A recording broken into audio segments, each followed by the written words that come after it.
කීපයක් එකතු වෙච්ච තැනක රතයක් කියලා ව්‍යවහාර කරනවා. ඒ වගේ තමයි සම්මුතියේ සත්වයක කියලා කියනවා කාරණා කීපයක් එකතු වෙච්ච ගොඩකට. මේ කියනකොට තේරෙනවා නේ? යතයි අංග සම්භාරා හෝති සද්දෝ රතෝ ඉති. දැන් රතයක් කියනකොට අද කාලේ වගේ ගාථා දේශනා වෙලා තියෙනවා. රතේ මැද තියෙන බොස් ගෙඩිය රත රෝදයක. ඊට පස්සේ බොස් ගෙඩිය ගහලා තියෙනවා ගරාදි. ගරාදි වලට පිටින් තියෙනවා වක්කතු ගහලා. අර නැමිච්ච කෑලි. ඊට පිටින් යකඩ පට්ටම තියෙනවා. ඉතින් ওই විදිහට රත කරත්ත රෝදයක් දැකලා තියෙනව නේද? එහෙමයි. ඔබතුමා ලබතිමේලා ලෝකේ කොහේ හිටියත් ඔයා දැකලා තියෙනවා. පැරණි අය. නමුත් හිතා ගන්න පුළුවන්. මැද බොස් ගෙඩිය තියෙන මැද තමයි ඒකේ මේ කරකෙන කේන්ද්‍රේ කොටස. ඊට පස්සේ තියෙන මොනවද? ගරාදි. ඊට පස්සේ වක්කතු වලින් පට්ටම ගහලා රත රෝදි. ඉතින් මේ වාගේ රෝද දෙකක් මත තමයි රතේ හැදිලා තියෙන්නේ. බෝන් ලීයක් තියෙනවා. ඒකට හරක් හරි අස්සොය හරි මැදි කරනවා. රතාචාර්යවරයෙක් ඉන්නවා. එතකොට දැන් මේම රත වහලක් තියෙනවා වාඩි වෙන්න තියෙනවා. මේකට මොකද්ද කියන්නේ? රතේ කියනවා. අංග කාරණා රාශියක් එකතු වෙච්ච තැනක රතේ කියන නමක් කියනවා. එක තවත් චුට්ටක් තේරෙනවා මදි නම් කාටවත් පොදුවේ ගන්නකෝ. වැලි ගල් ගඩොල් සිමෙන්චි හුණු වාගේ දේවල් එකට එකතු කරලා හදාපු එකට අපි කියනවා ගේ කියලා. ගේ ගලවලා බලනකොට වෙන වෙන කොටවල් වලට ගන්නකොට මොනවද තියෙන්නේ? වැලි ගල් ගඩොල් හුණු වාගේ දේවල් කොටවල් තියෙන්නේ. ඒ වගේම රතේ කියන කොටසෙත් කෑලි කෑලි ගලවපුවාම ඒ ඊට අදාළ දේවල්. දැන් ඒ කාරණා ටික එකතු වෙච්චාම මේකට කියන සම්මුතිය ව්‍යවහාරය පැනවීම කියන වචන කොහෙන්වත් පාවිච්චි වෙනවා. පැනවීමක් යම් පැනවීමක් රතේ කියලා. යම් ව්‍යවහාරයක් සම්මුතිය ප්‍රකාශනයක් රතේ. ඒ වගේ තමයි මේ අංග පහක් එකතු වෙච්ච දැන මොනවද? රූප වේදනා සංඥා සංකාර විඥාන කියන මේ ගොඩවල් පහක් එකතු වෙච්ච තැන රාශි මිටි පහක් එකතු වෙච්ච තැනට සම්මුතියේ කියනවා සත්‍යක්‍ය පැනවීමක් කරනවා ව්‍යවහාර කරනවා සත්‍යක්‍ය සත්‍ය කියන වචනට වැඩි අපි ඉතින් යම් යම් නමක් කියනවනේ. එතකොට ස්ත්‍රී පුරුෂ වශයෙන් නම් කතා කරනවා. නමුත් ඉතින් පවත්නේ අර කියාපු රූප වේදනා සංඥා සංකාර විඥාන කියන ස්කන්ධ රාශි මිටි පහ. ඉතින් යමෙකුට අර රතරෝදේ තියෙනා වූ ගරාදියක් එහෙම නැත්නම් ඒ හයි කරලා තියෙන කෑල්ලක් කාලයක් යනකොට නැත්තරම නැති වෙලා යනවා කියලා පිළිගන්න පුළුවන්කම තියෙනව නේද? ජාතිත තිබිච්චා වූ රත වාහන දැන් නැහැනේ කොහෙවත් හොයාගන්න. එතකොට ඒවා දිරලා යම් විදියකින් අංශු මාත්‍ර බවට පත් වෙලා නැති වෙලා යනවා. මහ පොළොට පස් වෙලා හරිය නැති වෙලා යනවා. එතකොට ඒවා ඊතාසියුම් තත්වෙන් සුන්නත් විලා කුඩු වෙලා නැති වෙලා යනවා කියන එක පිළිගන්න පුළුවන් මොන කාටද? මිනිස් වර්ගයට. අර වෙන කාටවත් බෑ. ඒ ඥානාභිවෘද්ධියකින් යුතු මිනිස් වර්ගයට විතරයි ඒක පිළිගන්න පුළුවන්. සත්තුන්ට ඔක පිළිගන්න බෑ. සත්තු ගත්තොත් එහෙම දියගොඩ දෙකේ ඉතින් වතුරේ ඉන්න කූනිස්සගේ ඉඳලා තල් මහ දක්වා. ගොඩ ඉන්න කූබියාගේ ඉඳලා අලියත්තු දක්වා. ඉතා කුඩා සහ මහත් වූ. ඉතින් මේ කිසිදු සත්වයකට මේ පිළිබඳව නුවණින් විමසා බලන්න පුළුවන්කමක් නැහැ මේ වර්ගයට හැර. මිනිස් වර්ගයට හැර. ඉතින් මිනිස් වර්ගයත් අර කියන එකටම හිර වෙලා ඉන්නවා නම් ආත්මයක් කාට කියන්නද? මොකද දෙයක් කෙනෙක් කාරණයක් වස්තුවක් කියලා අර සත්තු හිතන තැනටම හිර වෙලා ඉන්නවා නම් එහෙමම නම් මිනිස් වර්ගයත් පිළිගන්නේ. එහෙමම නම් ඉපදිලා මැරෙන කල්ම අදහස්. එතකොට අර මිනිස් කියන එකේ තියෙනා වූ නැත්නම් යථාභූත ඥාන දර්ශනය ඇතිවීමේ හැකියාව කියන එකම භූමිය. එකම තැනත්තා. එයා ඒකෙන් ප්‍රයෝජනෙ ගත්තේ නැති කෙනෙක් වෙනවා. දැන් බුද්ධ ආදී මහෞත්තමයන් වහන්සේලා 80 ශ්‍රාවකයන් වහන්සේලා ශ්‍රාවක ශ්‍රාවිකා ගණේලා කටයුතු කරපු යුවණක් පිරිස භික්ෂු භික්ෂුණී උපාසක උපාසිකා ඒ හැම එක්කෙනාම මේ සත්‍ය පුජ්‍යලයක් නෙමෙයි හටගෙන නැසෙන ස්කන්ධ රාශි පිටි පහක් ධර්මතාවය ප්‍රත්‍යක්ෂ කරලා දැක්ක යථාභූත ඥාණයෙන් ඊගාවට ඥාන දර්ශනයෙන් ඊගාවට ප්‍රඥාව අවදි කරගත්තා වූ ඒ උතුම නිවිසනසුණා. ඔබත් මමත් නිවිසනසෙන්න පුළුවන් එකම අවස්ථාව මේක තමයි. මේන් බැහැර වෙලා මතු යම් දිනක එහෙම නැත්නම් යම් ආත්ම භාවයකදී නිවිසනසෙන්නම් කියලා හිතලා මේකෙදී අර සම්මුතියට ඒ වගේම ව්‍යවහාරයටම පැනවීමටම හිර වෙලා ඉන්න එක බරපතල අපරාධයක් නේ. අපිටම කරගන්න.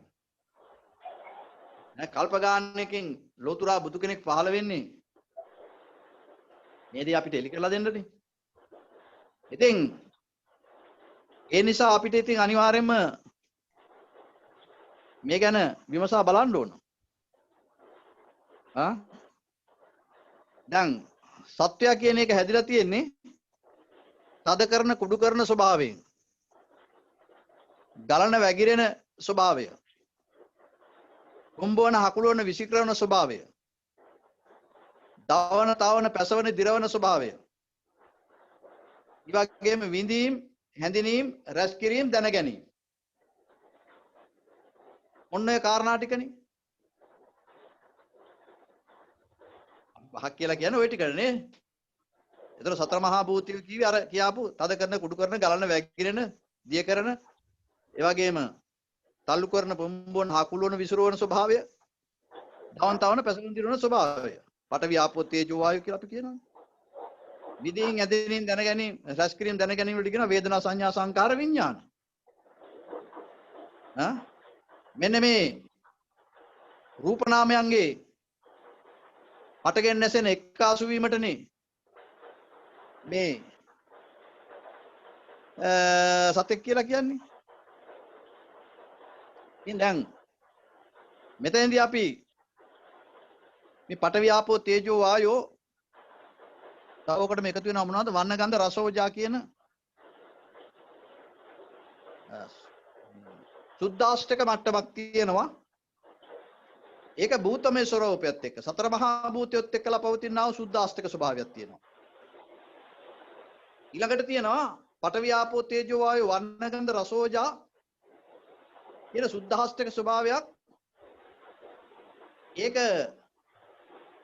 අරමුණත් එක්ක පවතිනා වූ ආරම්මන වූ පඨවි ආපෝ තේජෝ වායු වර්ණ ගන්ධ රස ඕජා සුද්ධාස්ත. ඒක තමයි අපේ මේ හැම නිතරකම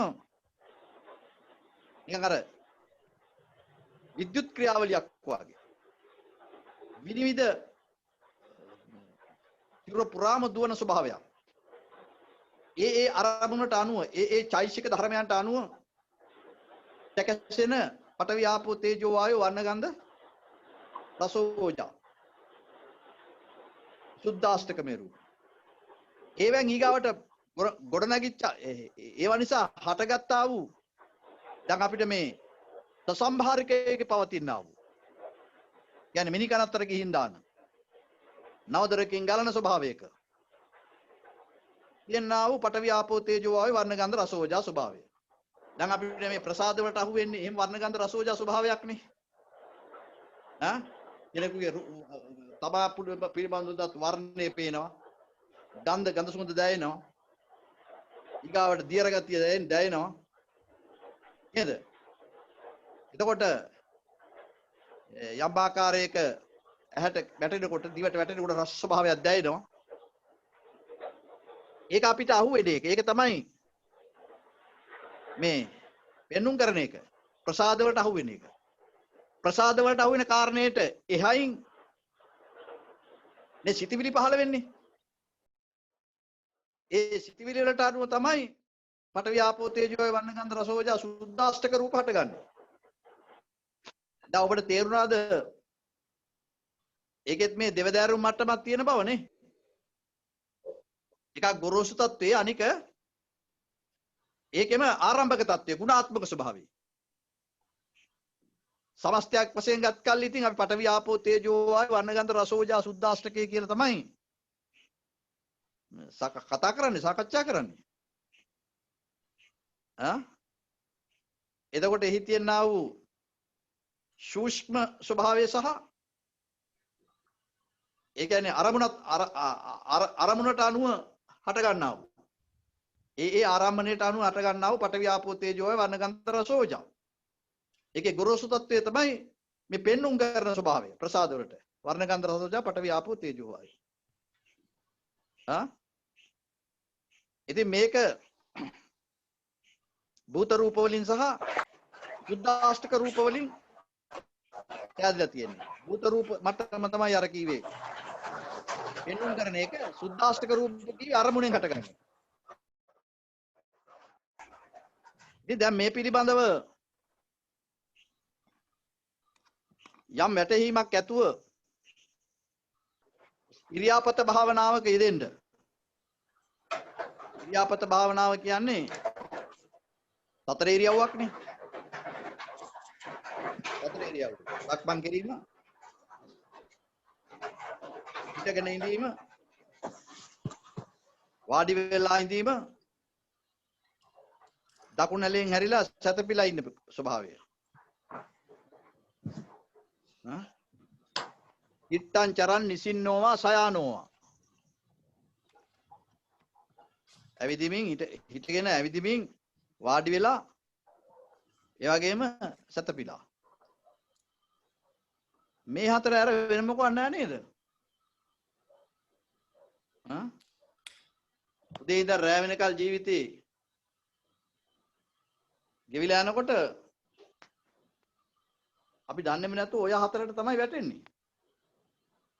ඔන්න ඔය හතරේදී සිහිය පිහිටුව ගන්නයි කියලා තමයි භාග්‍යවතුන් වහන්සේ අපිට ක්‍රියාපත භාවනාව දේශනා කරවදාදී.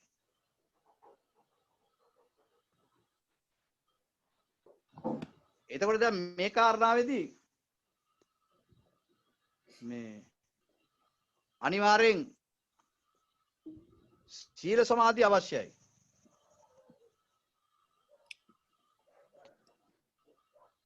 සමහර ලාවට කෙනෙක් හිතන්න පුළුවන්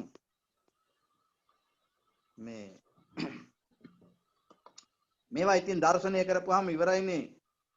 ආයෙ සීල් රැක කරන්න ඕන දේවල් නෙමෙයි. මේ ප්‍රඥාවට මුල් තැන දීලා ගවේෂණය කරපුවාම කෙලින්ම එක එල්ලේම මේක දකින්න පුළුවන් කියලා එහෙමත් හිතෙනවා. එහෙම දැන් අපිට බැලුවොත් එහෙම දැන් කවුද අඟුලිමාල වාගේ අයට එහෙම ආයි සීල් රැක ඉන්න වෙලාවක් නැහැ. ඒ කෙලින්ම ප්‍රඥාවෙන් මේ කාරණේ දැක්කා. හැබැයි ඒ වෙනකොට ඒගොල්ලන්ගේ චිත්ත පරම්පරාවල් අනාදිමත් කාලයක අර ඒ සීල සම්පන්න භාවය රැකිච්ච සිත්. ඉතින් අපිටත් මේ ඉරියාපත භාවනාව නිසි විදියට කරන්න නම්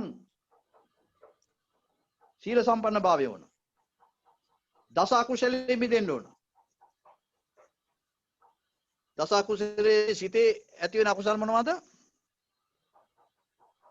දැඩි ලෝභය, බලවත් ක්‍රෝධය, මිත්‍යා දෘෂ්ටිය. සිතේ ලෝභ සහගත ස්වභාවය, සිතේ නොරිෂ්ුම්කම, තද ව්‍යාපාද ගතිය, ඒ වගේම මිත්‍යා ස්වභාවය.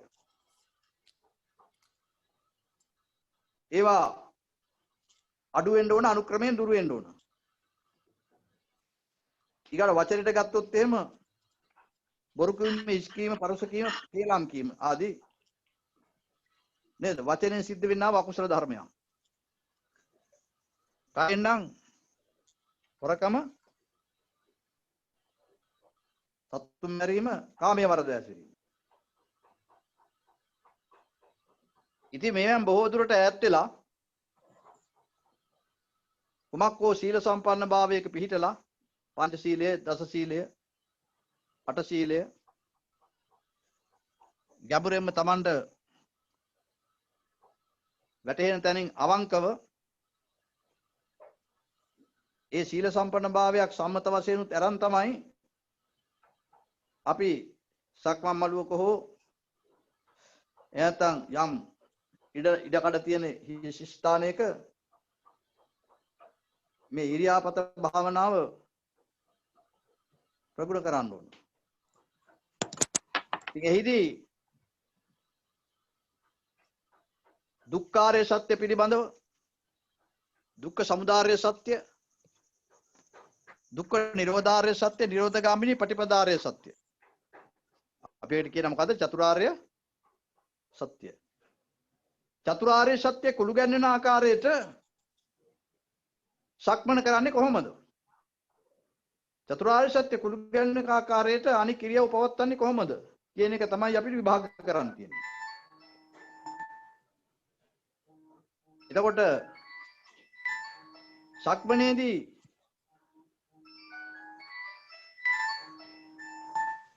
මම හෝ තව කෙනෙක් සක්මන් කරන්නේ ඇවිදින්නේ කියලා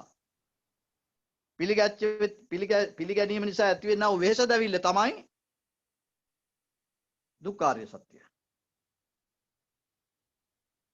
මේ සක්මන් කරන්නේ කවුද? මම. එහෙම නැතිනම් අනෙක් එක්ක. වෙන කෙනෙකුගේ සක්මනක් ගැන හෝ වේවා, මගේ සක්මන ගැන හෝ වේවා, මේ එහෙම පිළිගැනීම තමයි දුක්ඛාරය සත්‍ය. දුක වෙහෙස දැවිල්ල තියෙනවා ඒකේ. ඒකේ තියෙනවා වෙහෙස දැවිල්ල. එතකොට මම හෝ අනෙක් සක්මන් කරනවායි කියන කාරණය සිතේ උපාදාන වෙනවා. ඒ උපාදාන වීම තමයි දුකට හේතු ආශාව. එහෙම නැත්නම් සමුදාය සත්‍ය. උපාදාන වීම එතන සමුදාය සත්‍ය. දුකට හේතු ආශාව කියන වචනේ අපි පෙළේ වචනේ කතා කරාට අර මම ඇවිදිනවා කියලා උපාදාන වීම තමයි දුකට හේතුව. සමුදාය සත්‍ය. එතකොට දැන් මෙතන මම ඇවිදිනවාද එහෙම නැතිනම් සිදුවෙන්නේ මොකක්ද කියලා නුවණින් දැකලා ඒක ප්‍රඥාවට වැටහෙන එක තමයි, ඒ තුලින් තමයි අපිට භව නිරෝධයක් කිරීමේ හැකියාවක් ආරම්භ වෙන්නේ. දැන් යමක් උපාදානයින උපාදාන පත්‍ය ඊගාවට මොකද්ද? පටිච්චසමුප්පන්න ධර්මයේදී පෙන්වන්නේ මොකක්? උපාදාන පත්‍ය භවෝ. යමක් උපාදාන වෙච්ච ගමන් ඒක ඊට පස්සේදී භවගාමි වෙනවා. භවගාමි වෙනවා කියන එකේ තේරුම නැවත පහළ වීමේ හැකියාව. නැවත ඒක මතුවීමේ හැකියාවකට මේ පත් වුණා. එතකොට දැන් උදාහරණයක් වශයෙන් මෙහෙම ගන්නකො. අපිට කකුලට ගිනි අඟුරක් පෑගෙනවා. එතකොටම අපි සරස් ගාලා තියේ පිච්චෙනවා දනවා කියලා කකුල ගස ඇරලා ඒක එතනින් එහාට පැන ගන්නවා. නමුත් මේ ගිනි අඟුර පෑගෙනකොටම ඒ පිළිබඳව ප්‍රථම කොට දැවුනේ කොහාටද? හදවතට. මනස කිව්වේ හදවත. හද. හදවතට තමයි මේක දැනෙන්නේ. නමුත් දැන් මේක මේ විද්‍යාත්මක මෙහෙම හොයන්න පුළුවන් එකක් නෙමෙයි. ඔය හදවතට දැනෙන එක ඊට පස්සේ වෙඩි බේත් වලට ගිනි කූරක් අවුච්චම් ස්ලුස් ගාලා යන්නේ. ඒ වගේ මේක වැටෙනවා ඊගාවට කොහාටද මේ මොලේට. මොලේදී මේක මොකද වෙන්නේ? අඳුර ගන්නවා. ඔව් ඒ අඳුර ගන්නවා. අන්න හරි. මොලේදී මොලේ විඥාන හඳුර ගන්නවා. අර වින්දනේ හඳුර ගන්නවා. හඳුරාගෙන ඊට අදාළව මොකද වෙන්නේ? ක්‍රියාවෙන්. චිත්තද මේ චිත්තජ වායෝ. මේ හුළඟ නෙමෙයි, මේ ආස්වාස හුළඟ නෙමෙයි, සිතවිලි වායෝ. ක්‍රියා වෙලා ඊතර නග්ගලා දෙනවා කාය විඤ්ඤාප්තිය. කාය විඤ්ඤාප්තිය. විඤ්ඤාප්තියක් කියන්නේ මොකද්ද? මගේ කකුලක් තියෙනවා, මට කකුලක් තියෙනවා, කකුලේ අහවල් තැන මේ මෙහෙම සිද්ධියක් වෙලා දැන් ඒකට ඊගාට මොකද කරන්න ඕන? කකුල එතනින් විසි කරන්න ඕන. එතනින් අහක් වෙන්න ඕන. එතනින් පයින්න ඕන. කියලා මේ ඒ සිද්ධිය නග්ගන්න අපිට කාය විඤ්ඤාප්තියක් ඕන. අර චිත්තජ වායෝ වලින් කාය විඤ්ඤාප්තියක් ඇති කරනවා. ඒ කාය විඤ්ඤාප්තියට අනුව චිත්ත ක්‍රියා වායෝ ධාතුව ක්‍රියා වෙනවා. චිත්තවිලි ක්‍රියාවක් සිද්ධ වෙනවා. චිත්ත ක්‍රියා වායෝ ධාතුව ක්‍රියා වෙලා තමයි මාව එතනින් විසි කරන්නේ. දැන් බැලි බැලමට අපිට පේන්නේ මොකද? කකුලේ ගිනි අඟුරක් පෑගෙනකොටම මං එතනින් කෑ ගහගෙන එළියට පැන්නා වගේ. නමුත් ධර්මතාවය ඕකයි. එතකොට කෙලින්ම මේක වැදුනේ කොහාටද? හදවතට. හදවතට. හදවතලකින් අර වෙඩි බේත් වලට ගිනි තිබ්බා වගේ ස්විච් ගාලා වදිනවා මොලේට. මොලේදී මේ වේදනාව හඳුනා ගන්නවා. මේ වේදනාව හඳුනනවා දැනගන්නවා. හඳුනනවා දැනගන්නවා. ඒ දරගෙන මොකද වෙන්නේ? ඊට අනුව ඇති වෙන චිත්තජ වායෝ ධාතුවෙන් විඤ්ඤාප්තිය, කාය විඤ්ඤාප්තිය. ඒ කාය විඤ්ඤාප්තියට අනුව තමයි කාය විඤ්ඤාප්තියට චිත්ත ක්‍රියා වායෝ ධර්මතාවයක් සිද්ධ වෙනවා. දැන් මේ චිත්ත ක්‍රියා වායෝ ධර්මතාවය කීවේ ඔබතුමී අහලා තියෙනවා. රහතන් වහන්සේගේ මේ වැඩ වාසය කිරීම. රහතන් වහන්සේගේ යෑමීම කීම කිරීම ආදී ඔක්කොම මොනවද? චිත්ත ක්‍රියා වායෝ. ඔය කරබයද ඒ වෙලාවට නැගේ චිත්තද වායෝ ධාතුවෙන් නැගින්නා වූ කාය විඤ්ඤාප්තියට අනුව තමයි. ඒකට තව එකතු වචේ විඤ්ඤාප්තියත් මනෝමය විඤ්ඤාප්තියත් එකතු කරිය හැකියි. කිසි ගැටලුවක් නැහැ. අපි දැන් මේ ඉරියාපත භාවනාවේ කාය සම්බන්ධ කතාවෙන් තමයි කාය විඤ්ඤාප්තිය විතර ගන්නෙ. එතකොට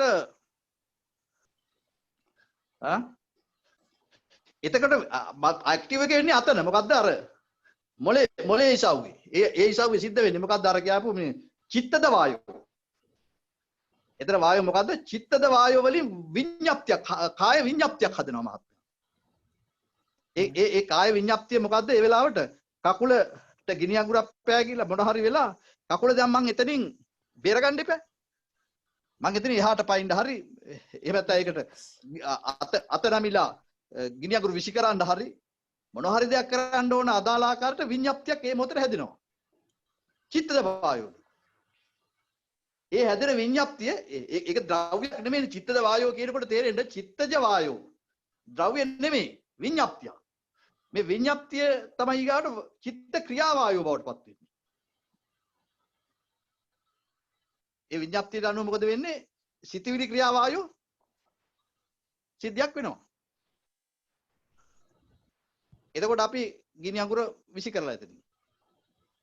නැත්නම් අපි ඒකෙන් බේරෙන්න කාරණයක් එතනදී සිද්ධ වෙනවා. දැන් ওই වැඩේම වෙනව නේද? හදිසි තිගැස්මක් ඇති වෙනකොට. හදිසි මොනවා හරි සිද්ධියක් නිසා අපි පිටිපස්සේ විශාල ශබ්දයක් ඇහෙනකොට එහෙම නැත්නම් ලොකු සතෙක් කෑ ගහනකොට හදිසි මොකද තිගැස්ම ඇති වෙනවා. තිගැස්ම ඇති වෙන්නේම මොලේ නෙමෙයිනේ.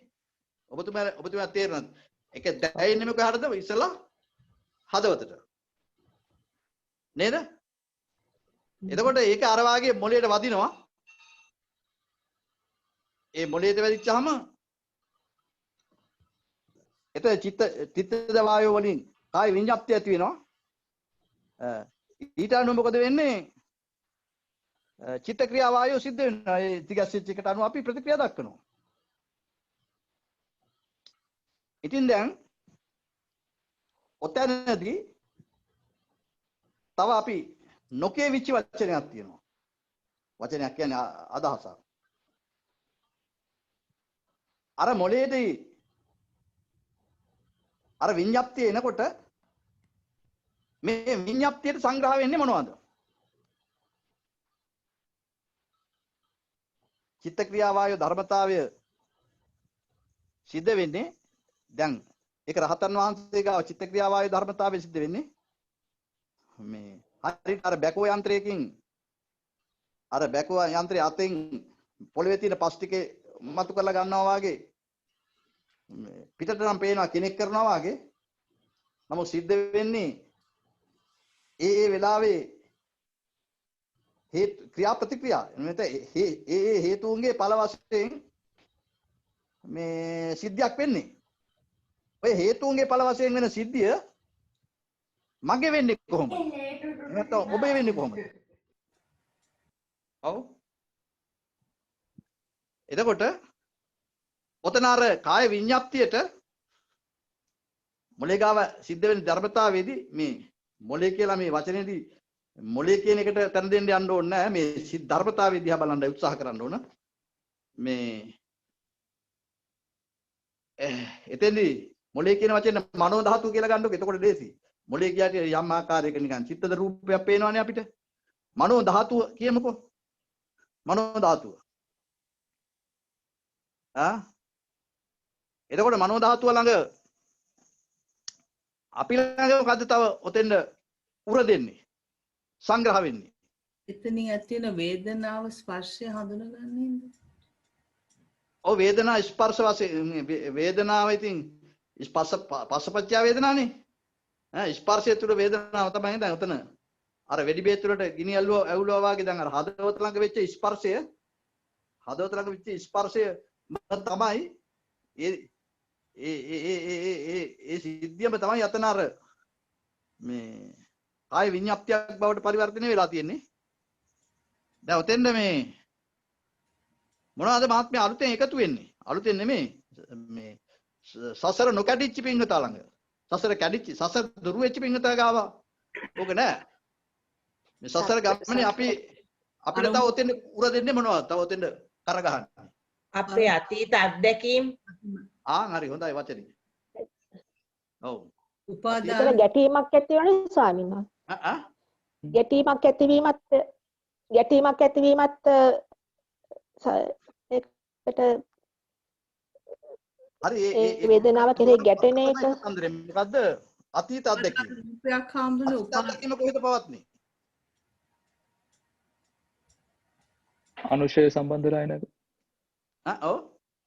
අනුශය සම්බන්ධලා අන්න හරි.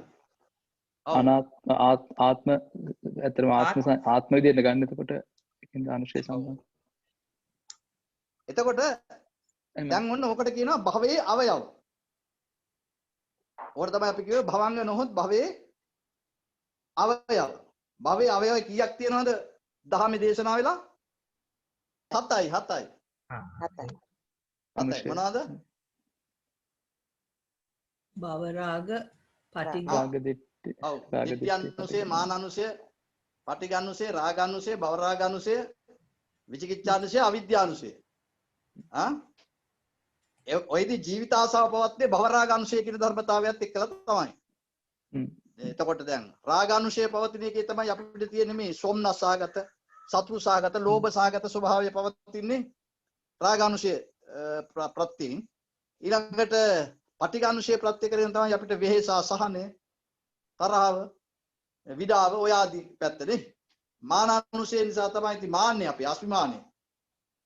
මැනීම අනාගාමී උත්තමය ගාවත් මැනීමක් තියෙනවා. ශේෂ වෙන මැනීමක් තියෙනවා. ඊට බෑන් කාම භවයේදී ඉතින් බරපතල ලෙස මැනීම් තියෙනවා. ඊළඟට ditthya අනුසය තුළ තමයි තමාගත් අදහස හරිය. ඇත හෝ නැත දෘෂ්ටි දෙකට එකතු වෙලා ඒක ඇත්ත එහෙම නැත්නම් නැත. කියන දෘෂ්ටිය දැඩිව ඉන්න එක තමයි දාර්ශනික දිට්ඨියනුසේ ඊට මෙහායින් කාම ලෝක ජීවත් වෙනකොට විවිධ විවිධ ක්ෂේත්‍ර අරබයා දිට්ඨිසාගතයි.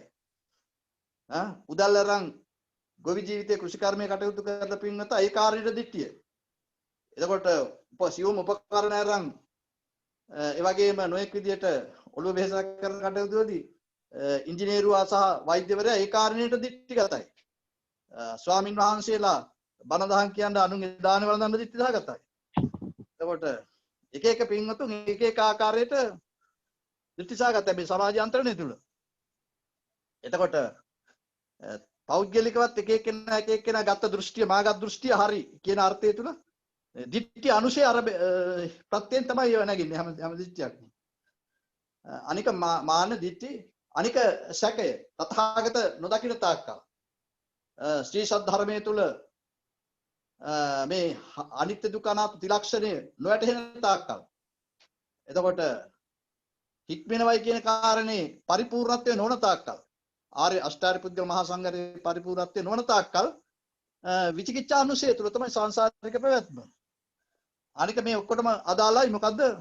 ඔය ඔක්කොම මොකක්ින්දද? නොදැනුවත්කම මුලාව. විද්‍යාව උදපාදි නොවන තාක්කල් අවිද්‍යාව දුරු නොවන තාක්කල් පවතිනා වූ ධර්මතාවයන් නිසා අනික ප්‍රබලම අනුශය තමයි අනුශයද මේ අවිද්‍යානුශය. ප්‍රබලම කියලා එකට වෙනම අමුත්තනක් දෙන්න යන්න ඕනේ නැහැ. ඉතින් සත්වදෑරුම් වූ මෙන්න මේ රාග පටික දිට්ඨි භව රාග අවිද්‍යා මාන විචිකිච්ඡාදී කියනා වූ මේ අනුශය ධර්ම තමයි භවයේ අවයව. භව කියන එකේ තේරුම මොකද්ද? මැඩම්ලා කවුරු හරි දෙන්න උත්තර? මම ඉස්සර කියලා තියෙනවා. භව. ජීවිතේ තියෙන ආසාව ජීවිත ආසාව. ඒක භව රාග අනුශයනේ. භව. භව කියන වචනෙට යම් අදහස් අපි කතා කරුවා.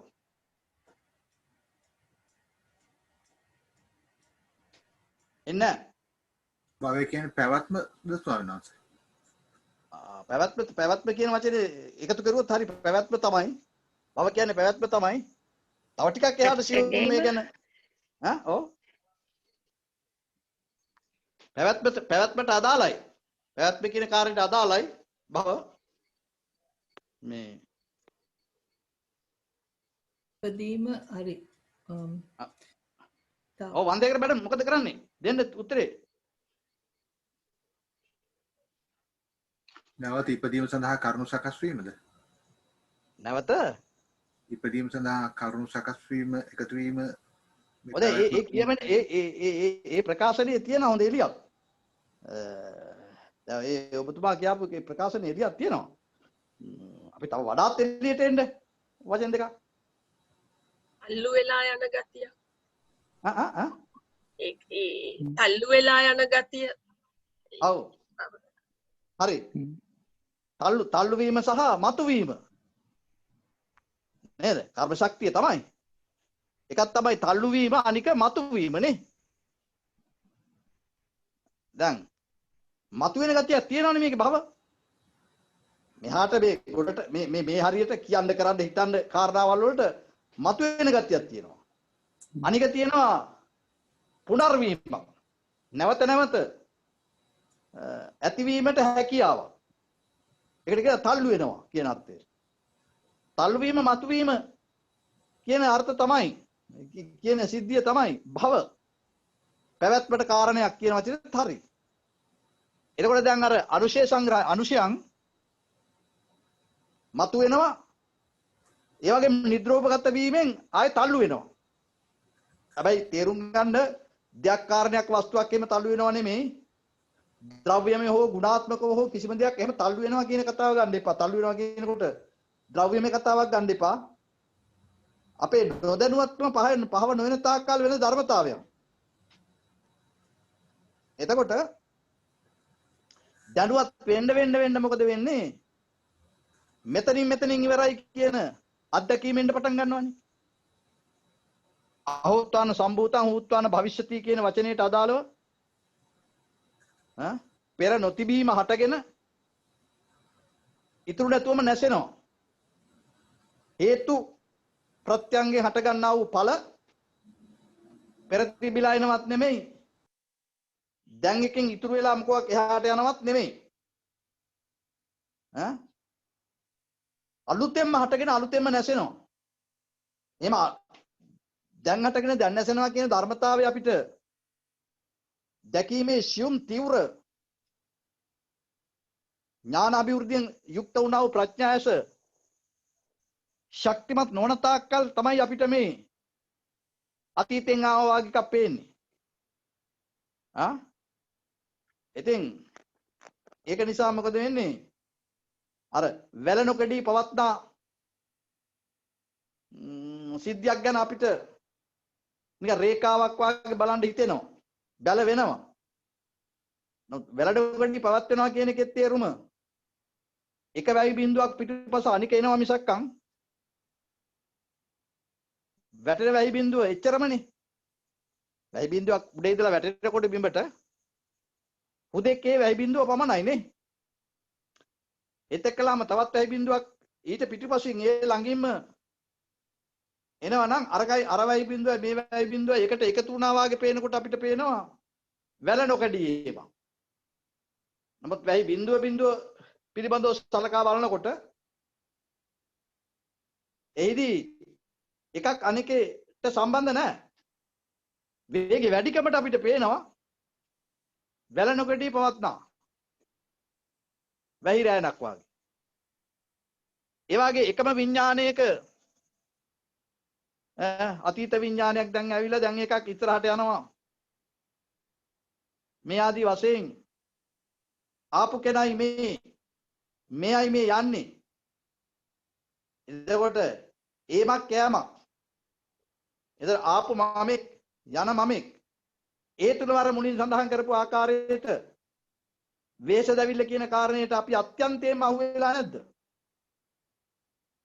අපි සහමුලින්ම වේශ දැවිල්ල එක අතෘප්තියයි අසහනයයි වෙහෙස කරයි නොයෙක් විදිහේ රිදුම් ඉතින් ලෝක ස්වභාවය වෙහෙස කරයි ලෝකයේ පවත්නේ වෙහෙස දැවිල්ල. මක් නිසාද? වැල නොකඩී එනවා කියලා ඒ වේගය නිසා වැල නොකඩී පවතිනවා යමක් ඇත. ඒක විවිධ දාර්ශනිකයෝ අතීත කාලේදී ආත්මීය වැල නොකඩී ඒමක් පිළිබඳව නොසංසිඳනා වූ ආත්මීය ස්වභාවය මේ ආදී වශයෙන් විවිධ මේ ධ්‍යාන ඒකාග්‍රතාවයන් තුල වාසය කරමින් විවිධ අර්ථකථන දීම් තිබුණා. තථාගත බුදුරජාණන් වහන්සේ පමණයි එහි දැක්කේ අහෝත්වාන සම්භූතං හූත්වාන භවිෂ්‍යති කියලා. පෙර නොතිබීම හටගෙන ඉතුරු නැතුවම නැසෙනවා කියන එක. ෂණ භංගුරත්වය. ෂණ බිඳීම. ෂණේ බිඳිනවයි කියනකොට ඒකේ සිදි බිඳි යෑමක් හැර සිඳන බිඳන එහෙම මෙයාට මෙහෙන් එහාට කතාවක් නැහැ. නමුත් සත්වය වශයෙන් පුජ්‍යලයා වශයෙන් ව්‍යවහාර සම්මුතිය පනවගෙන ඉන්නා වූ අපි බැඳිලා තියෙන්නේ ඔන්න ඔය එහෙම මෙහාට ආව මෙහෙන් එහාට යනවා කියන එක. ඒ හින්දා තමයි ඔබත් මමත් මේ අතෘප්තියේ ඉන්නේ. අසහනයක් තියෙන්නේ අපිට. වෙහෙස දැවිලි වල අයිතිකාරය වෙලා තියෙන්නේ. දුක්ඛාරය සත්‍යයට මැදි වෙලා තියෙන්නේ. ඒ වගේම උපාදානයක් එක්කලා ගණදෙනුවක් තියෙන්නේ. මැදිලා නිකන් ඉන්න එහෙම මෙහාට ආවනේ මෙහෙන් එහාට ඊට පස්සේ උපාදානයි එක. අල්ලා ගැනීමක සහිතයි. ඒ අල්ලා ගැනීම සහිත බව එතනින් නතර වෙන්නේ නැහනේ. අර කරඬුවට දාලා බටර කිර ගත්තා කියලා එදා අපි අර දේශනාවේදී කරුවානේ. ඒ වගේ උපාදානපච්චය භවෝ. ඒතර භව වෙන්නේ කොහාටද කියලා බැලුවොත් එimhe අහසේ වෙන්නේ උක. අවකාශ ලෝකයේ තුල වෙන ධර්මතාවයක්. අහස ප්‍රත්‍යක්ෂයි නම් භව කියලා කතාවක් නැහැ. අහස ප්‍රත්‍යක්ෂ නොවන තාක්කල් ප්‍රඥාසෙන් යතහ භූත ඥානෙ පහළ වීමෙන් අහස ප්‍රත්‍යක්ෂ නොවන තාක්කල් අර ඔය දැන් කියාපු අවයව අනුශය නිද්‍රෝපගත ක්ලේශයන් එහෙම නැත්නම් නිදිගත් කෙලස් කියනවා. අනුශය. මේ අවයවය භාග්‍යවතුන් වහන්සේ තමන් වහන්සේගේ ਸਰවඥතා ඥාණයෙන් දැකලා දාලා අංශ 7කින්. ඒක තමයි අර කිව්වේ රාග පටික දීති භව රාග අවිද්‍යාව ආදී වශයෙන් කියලා සත්‍ය දරුම. ඒ අනුශය සංග්‍රහය, ඒ අනුශය නිද්‍රෝපගතේ අනුශය ප්‍රශ්නය සංග්‍රහ වෙනවා මහත්මයා අර කාය විඤ්ඤාප්තියට. ඒ අනුශය සංග්‍රහයේ උණුසුම වදිනවා කාය විඤ්ඤාප්තියට. එතකොට රහතන් වහන්සේ ගාව නම් කාය විඤ්ඤාප්තිය ඇති වුණා ඊට අනුව මේ කකුල ගත්තා ගිනි ගොඩෙන් ගිනි අඟුරෙන්. අපි එහෙම නෙමේ ඌයි දනවෝ කියලා ඒ කෑත් ගහගෙන ඒකට අප්‍රසන්නතාවයකුත් දක්වාගෙන අනේ සනීපයි කියලා කියන්නේ නැතුව මට මෙහෙම උනානේ කියලා මානානුසයෙන් ditthyaනුසයෙන් ඒ වෙනුත් සංග්‍රහ වෙලා බයතති ගැනීම එක්කලාම තමයි අපි විසි වෙලා යන්නේ. එතකොට එතනදී අර චිත්ත ක්‍රියාවායෝ ධර්මතාවය දැකපු උතුමන් වහන්සේගේ සිද්ධියම තමයි අපි ගාව වෙන්නේ. ඒ වුණාට අපි එතනදී අර අනුශය ධර්මයන්ගෙන් සංග්‍රහ වෙනවා කාය විඤ්ඤාප්තියට. ඒ නිසා අපිට වෙහෙස දවිල්ල දුක එකතු වෙලා. දැන් දුක්ඛ නිරෝධය භව නිරෝධයක් දකින්න පින්වතා. සතර ඉරියව්වේදී එහෙම නැත්නම් සක්මන් ඉරියව්වේදී භව නිරෝධය පිණිස ඉරියාපත භාවනාව කරන සිත තේරුම් ගන්නවා මේ ධර්මතාවයම මොකද්ද? ගිනි අඟුර පෑගෙනකොට එහෙම තමයි බයතති ගැනීමක් ඇති වෙනකොට දෙකම උපමා දෙකක් කියවන්නේ. බයතති ගැනීමක් ඇති වෙනකොටම ඒක හදවතට වැදිලා හදවත ගාවින් තමයි තල්ලු වෙලා මොඩේට වැදිලා එතන මොඩේ ගාව දැනෙනකොට චිත්තද වායෝ කාය විඤ්ඤාප්තිය ඇති වෙනකොට දැන් ඔන්න ඒකට තව කර ගහනවා මොකද්ද? මොකද්ද කර ගහන්නේ? අනුශය. කර ගහනවා කියන වචනේ පැත්තක දාම සංග්‍රහ වෙන්නේ මොකද්ද? අනුශය ධර්මවල රසය. අනුශය. නරි. අනුශය ධර්මයන්ගේ ඒ ආකාරය මේක සතුරු සහගත ගන්න රාග අනුශය. ඒක තරහ දෙයක් නම් අර ගිනි අඟුරක් වගේ බයතදී ගන්න තරහ නෙන්නේ. ඒතර පටිඝ අනුශය. ඒතර දිට්ඨිය මට මේ වෙන්නේ. මේ ආදි වශයෙන් භව රාග අනුශයෙන් ජීවිතාසාවත තෙන්දී බරපතල ලෙස මේ නගලා දෙනවා. ඉතින් ඒ විදිහට අනුශය ධර්මයන්ගේ සංග්‍රහය ඔතෙන්ද කරගහනවා. ඒත් එක්කම තමයි අර කාය විඤ්ඤාප්තියෙන් චිත්තද වායෝ චිත්ත ක්‍රියා වායෝ ධර්මතාවය තුල යම් ප්‍රතික්‍රියාවක් දක්වන්නේ. ඒ තැති ගැනීමට මොකක් හරි ප්‍රතික්‍රියාවක් දක්වනවා. අපි කෑ ගහනවා නැත්නම් එතනින් විශ් වෙලා යනවා. හඬා වැළපෙනවා මොනවා හරි සිද්ධියක් වෙනවා. අර ගිනි අඟුරු පෑවිච්චාම තෙන් බෙරෙන මොනවා හරි සිද්ධියක් වෙනවා. එතකොට දැන් නිරෝධාර්ය සත්‍ය කියන එකේ තේරුම දැන් මේ සිහියන්නේ අර සක්මනේ යෙදෙන්නේ. එතනදී එයාට පේනවා කාය විඤ්ඤාප්තිය ඇති වෙලා අනුශය සංග්‍රහයනුත් මැදි වෙලා කකුලක් උස්සලා කකුලක් තබීම සඳහා මේ කාය විඤ්ඤාප්තිය ක්‍රියා කරන ආකාරය. ඒ කකුල උස්සලා කකුල තබන එකේ නිරෝධය දකින්න පුළුවන් නම් අතර සංසිඳෙන්න පටන් ගන්නවා. කොයි හරියද?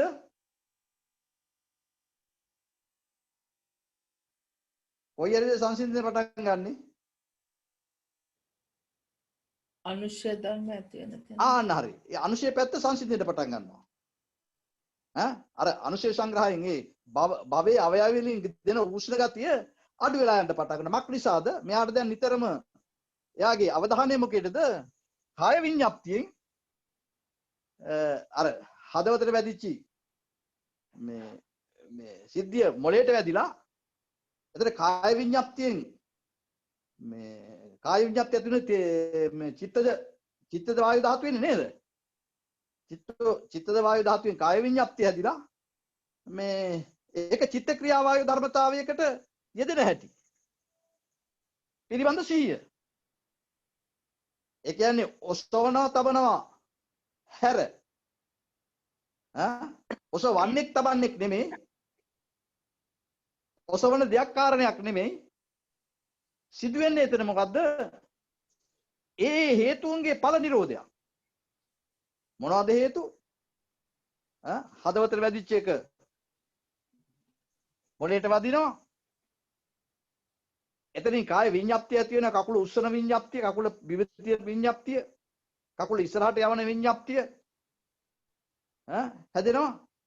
ඒ විඤ්ඤාප්තියට අනුව චිත්තද වායු ක්‍රියාව සිද්ධ වෙන ආකාරය. දකින්නකොට යාට පේනවා මොකද්ද? යම් සිද්ධියක් මිසක. හරියට සාමාන්‍ය උපමාවක් කියනවා නම් රෝබෝ යන්ත්‍රයක ධර්මතාවය වාගේ.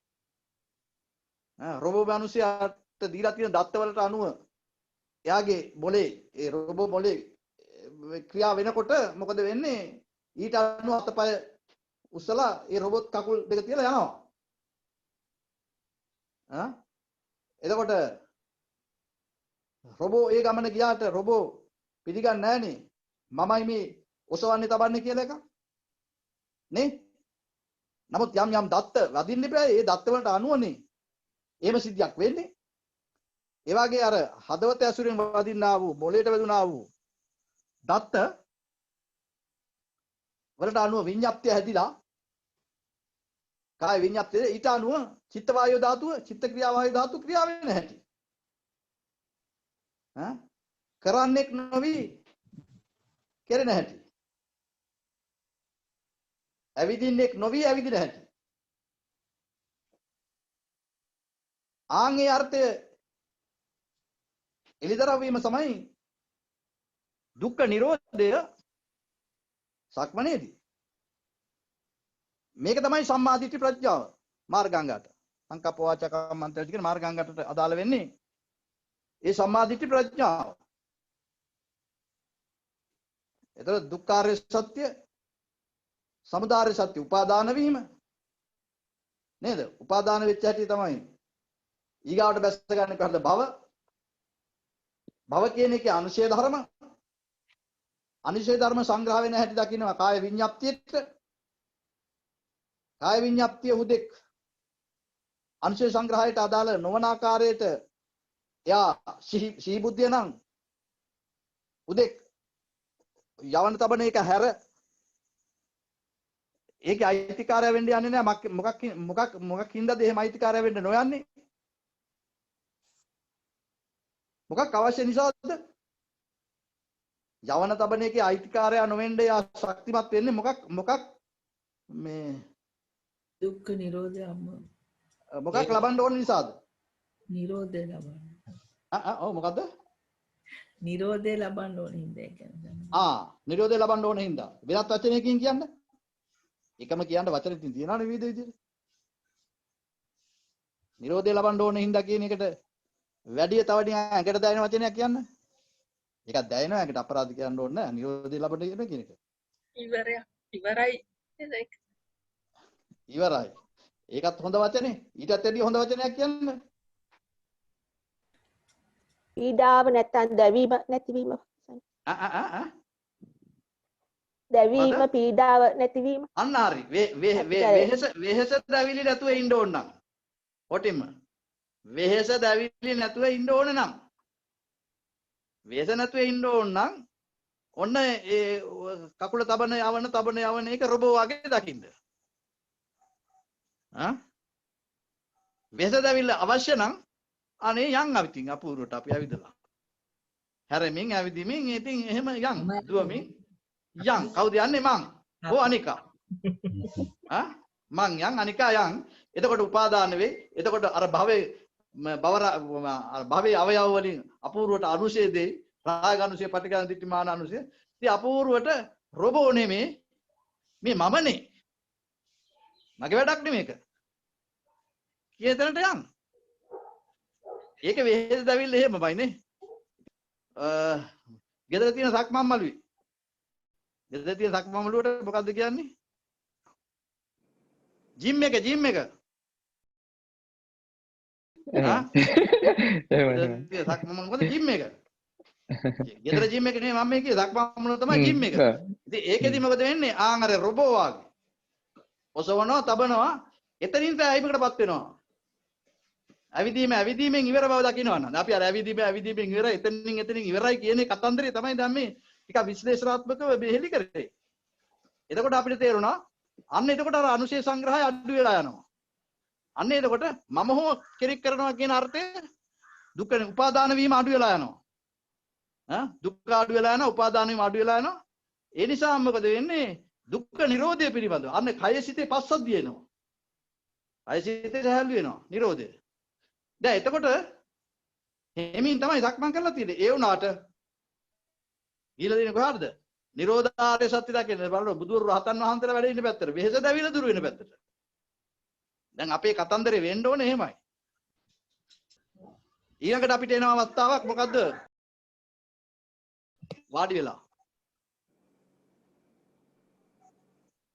වාඩි වෙලා ඉන්න අවස්ථාව. නිසින්නවා. වාඩි වෙලා ඉන්න අවස්ථාවේදී කොහොමද? ඒත් ඔය වැඩේමයි වෙන්නේ. මොකද්ද? මම හෝ වෙන කෙනෙක් වාඩි වෙලා ඉන්නවා. ඊළඟට ඒක තමයි දුක්ඛාරය සත්‍ය. ඒ වාඩි වෙලා ඉඳීම පිළිබඳව උපාදාන වෙනවා. මම වාඩි වෙලා ඉන්නේ. මමයි වාඩි වෙලා ඉන්නේ. ඒ වාඩි වෙලා ඉන්න ඉරියව්වේ මමයි. දැන් සමහර වෙලාවට භාවනාවට වාඩි වෙච්චාම ඉරියව්වක ටිකක් කළා යනකොට මොකද වෙන්නේ? නිකන් හිමීට ඇස්තරලා වටපිටිය බලනවා මං වාඩි වෙලා වාගේ අනික් අයත් වාඩි වෙලා ඉන්නේ කියලා. මේ වාඩි වෙලා ඉන්න ඉරියව්ව මගේ එක හරියටම හරියද? මෙයාදි වතේනොත් නිකන් හිතෙනවා. එතකොට වාඩි වීම සම්බන්ධ උපාදානයේ තියෙනවා.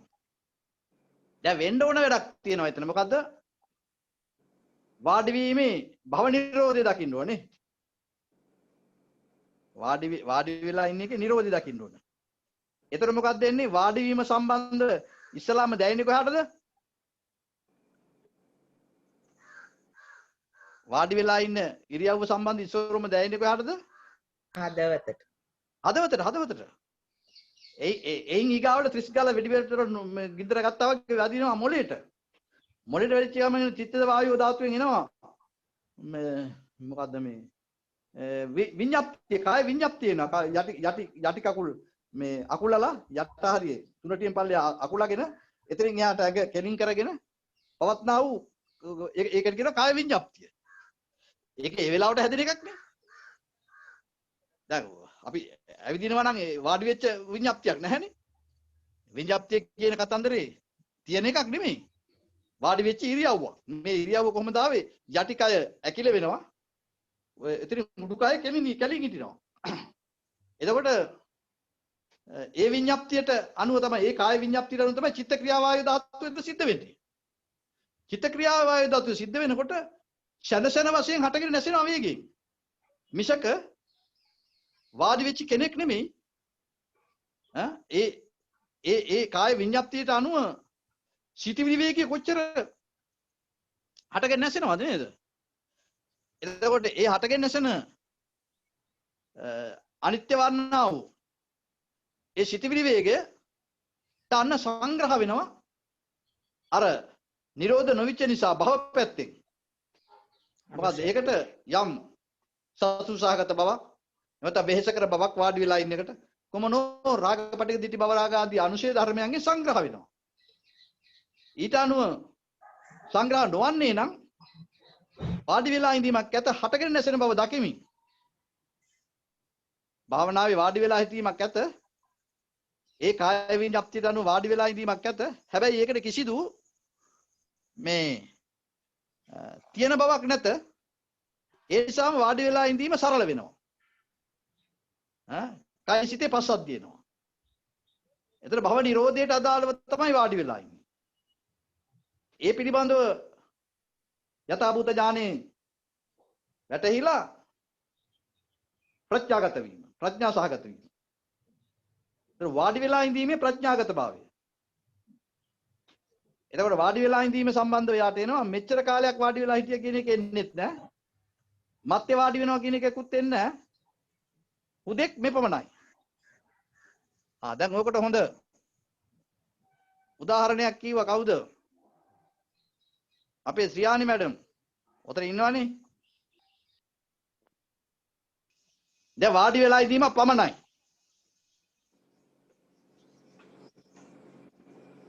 ඉස්සලා ගියේ මොකද සක්මන් කිරීමක් පමණයි. තවත් ඉරියව් දෙකක් තියෙනවා හිටගෙන ඉඳීමක් පමණයි. තව එකක් තියෙනවා සයානෝවා. කාය විඤ්ඤාප්තිය දඬුවේ ඇලවිලා කාය ඇල කරලා ඒ විඤ්ඤාප්තිය ඇතුලේ චිත්ත ක්‍රියා වායු ධර්මතාවයේ සිද්ධ වෙන ආකාරය. සයානෝවා. ඇත පෙරෙන ආකාරයක් පමණයි. සිටගෙන ඉඳීමේදී මුළු කයම නිකන් අර ගැරඩියක් නැගිට්ටා වගේ. නිකන් වැටලා හිටපු කායක් නිකන් සරස් ගාලා කෙලින් කරවලා. කාය විඤ්ඤාප්තිය එහෙම ඇති කරලා. ඊට අනුව චිත්ත ක්‍රියා වායු ධර්මතාවයක් පමණයි. එතකොට දැන් මේ තියෙන්නේ භවයේ උණුසුම අඩුයි මේ අවස්ථා හතරටම.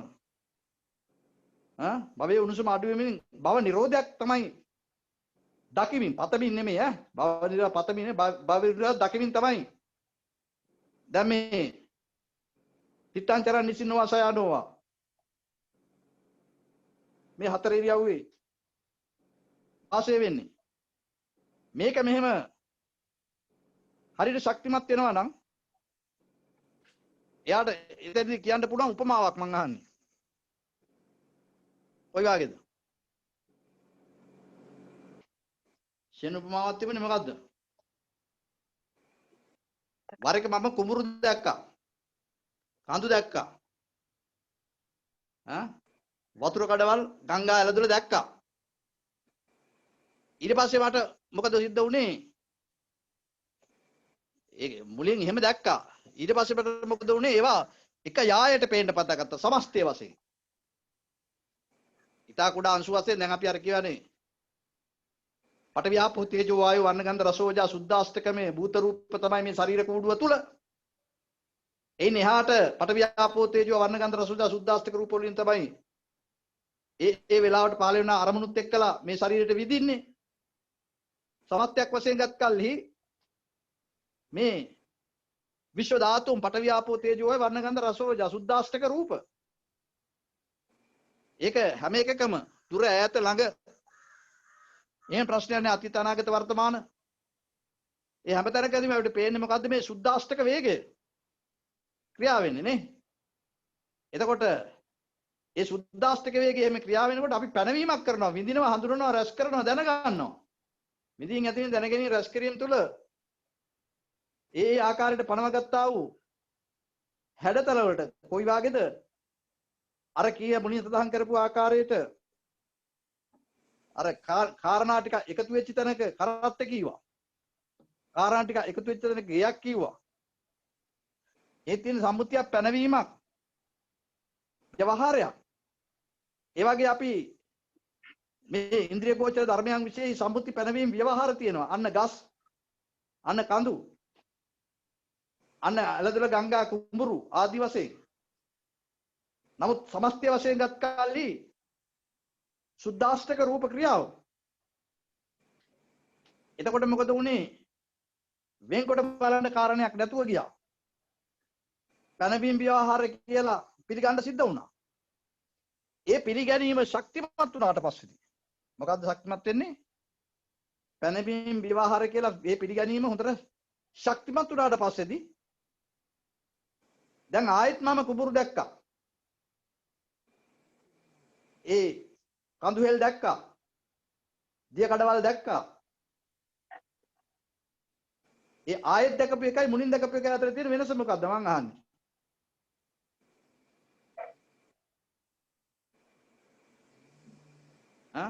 මුලින් දැකපු එකේ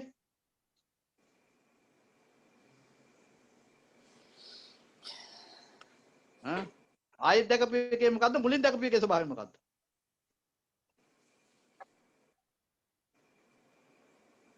ඔව්. එතකොට මුලින් දැකලා තියෙන්නේ අනුශය ධර්මات එක්කනේ. අර ගංගා ඇලදොල ගොඩනැගිලි අරම දැකලා තියෙන්නේ මොකක් එක්කද? අනුශය ධර්මات එක්ක. රාග අනුශයෙන් පටිඝ දිට්ඨි භව රාග ආදී අනුශය ධර්මයන්ගේ සංග්‍රහය එන්නේ මුලින් දැකලා තියෙන්නේ. ඊට පස්සේ දැන් ඉතින් දකින්න පටන් ගත්තා නේ සුද්ධාස්තක රූප. නේද? ඒක යම් විභජ්‍යවාදී දර්ශනයනේ. බෙදා වෙන් කර සියුම් බලකොට සමස්තයක්නේ. ඊට පස්සේ තුන්වෙනි වතාවට දකින්නවා කඳු හෙල් ඒවා. ඒ දකින්නකොට මොකද වෙන්නේ? එතන සිද්ධියක් විශ්ව සිද්ධියක්. අර කොටස නෑ. මොකද අනුශය සංග්‍රහය නෑ. පැනවීම කියලා ගන්නවා. පැනවීම හුදෙක් පැනවීම. අන්න එච්චරයි. හුදෙක් පැනවීම දැකලා ඒ පැනවීම කාය විඤ්ඤාප්තියෙන්, වචී විඤ්ඤාප්තියෙන්, මනෝ විඤ්ඤාප්තියෙන් ගත්තා වූ පැනවීම හුදෙක්. එතකොට එහෙ නෙමෙයි ප්‍රශ්නේ දෙන්නේ මෙතන. මෙතන ගත්තා වූ පැනවීම. එතකොට පැනවීම වල සම්මත ව්‍යවහාර කිරීමක් මිසක ඊට වැඩි යමක් එහි නැහැ. ඊටමත් එහි යමක් නැහැ. ඒ නිසාම ඒ සිත මොනවද නොසයන්නේ? ඒ සිත මොනවද නොසයන්නේ? ඒ නිසාම මැඩම් මොනවද නොසයන්නේ? අරමුණු සොයන්නේ. අරමුණු සොයන්නේ නැහැ. ඊට වඩා තව ටිකක් වචනේ මේ පොදු වෙලා කියන්න. අරමුණු කියන වචනේ ටිකක් පැත්තකින් තියලා.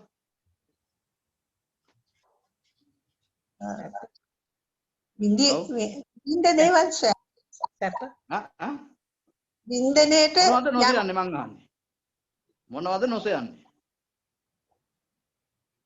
දැන් මේක මොළයට වැදිච්චි කාය විඤ්ඤාප්තියට අනුව චිත්තද වායෝ ධාතුවට අනුව කාය විඤ්ඤාප්තිය ඇති වුණා. ඒ වගේ මේක වචී විඤ්ඤාප්තිය ඇති වුණා. මනෝ විඤ්ඤාප්තිය ඇති වුණා.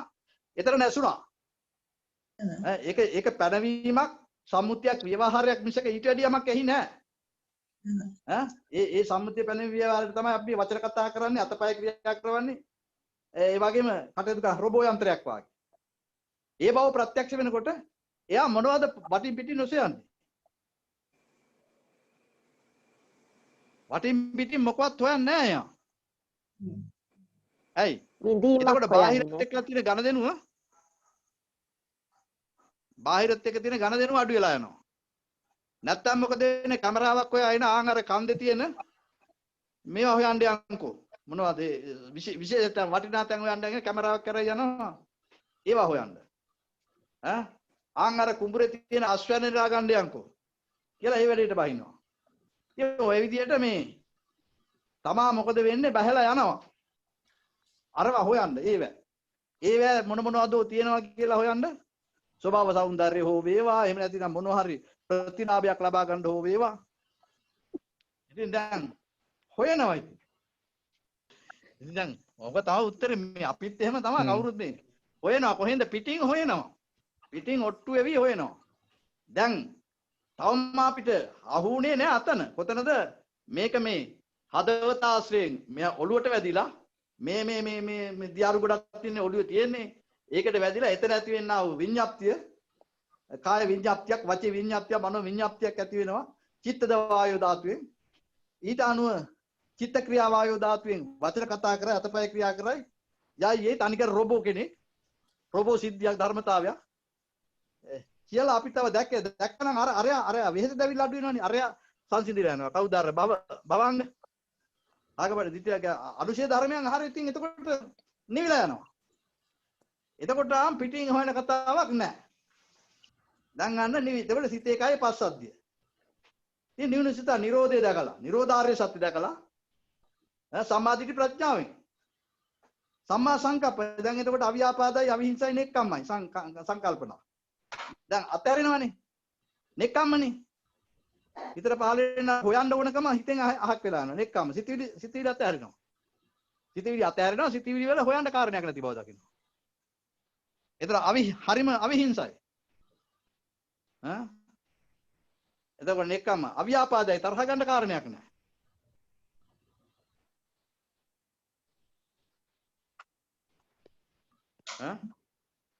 ඉතින් එතකොට මොකද වෙන්නේ? සම්‍යක් වාචා. අරවත් අල්ලගෙන අර අහරි තියනවා මෙහෙ තියනවා කිය ඔට්ටු වෙවි යන ඒවා නෙමෙයි. සාපේක්ෂතාවයට හිර වෙලා මේ වචන කතා කරමින් යන එකක් නෙමෙයි. බොහෝම සරල ප්‍රකාශන එතන සිද්ධිය දකින්න ප්‍රකාශන එහිලා කරන වචන ඒකේදී අවිජාප එතන එන මොනවද මේ එන්නේ නැහනේ බොරු කියන මුසා කියන මේ මොනවද මේ ඒ විදිහට හිස් කී පරුස කී ආදී සිද්ධි වෙනවා අඩුයි සම්‍යක් ආර්ය තෝස්ත්‍රිම් භාවයටම තමයි වචනේ අන්තිමට වචන නැත්ැනට යනවා සත්‍යයට වචන නැහැනේ සත්‍යයට වචන නැහැ සත්‍ය ගවේෂණය වෙනවයි කියනකොට සත්‍ය අවබෝධ වෙනවයි කියනකොට ගැඹුරුම තෝස්ත්‍රිම් භාවය ආර්ය තෝස්ත්‍රිම් භාවය ඒක තමයි වචන වල තියෙනා ඉහළම තැන සම්මා වාචා එතකොට කය හොඳයි කීම් මේ සතු මරෝගන් කාම වර්ධය කියන කතන්දර නෑ ඒකද සම්‍යක් ආජීවය දැන් එයාට පේනවා හැම නිතරකම මාරබය අනිකක වරබය නෙමෙයි මේ වෙලාවට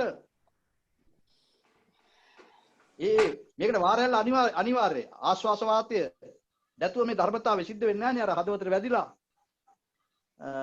හදවත ඇක්ටිව් නේ මේ හදවත ළඟනේ අවසාන නිමිත්ත එන්නේ චුති ප්‍රසන්දියට මේ හදවත තමයි අපේ විශේෂඥ මැඩම්ලා හදවත තමයි අපේ ආරම්භයමත් කාය දශක වස්තු දශක භාව දශක කියන අර දශක 30ක් දශක 3ක් කතා කරන්නේ ඒකෙදි වස්තු දශක කියන කාර්යය ළඟ තමයි ප්‍රතිසන්දි විඥාන යම් විදියකට මරණාසන්න මොහොතේ අවසානට වශයෙන් නිවිලා යන්නේ ජීවිතේන්ද්‍රිය අවසාන වශයෙන් කොටු වෙලා ගැලවිලා යන්නේ කොතනද හදවත ළඟ එතකොට හදේ කේන්ද්‍ර කරගෙන තමයි මේක ඉවරවීමත් මේ ජීවිතයේ වශයෙන් ඊළඟ චුති ප්‍රතිසන්දියේදී ආරම්භ වීමත් කියන කතන්දරේ.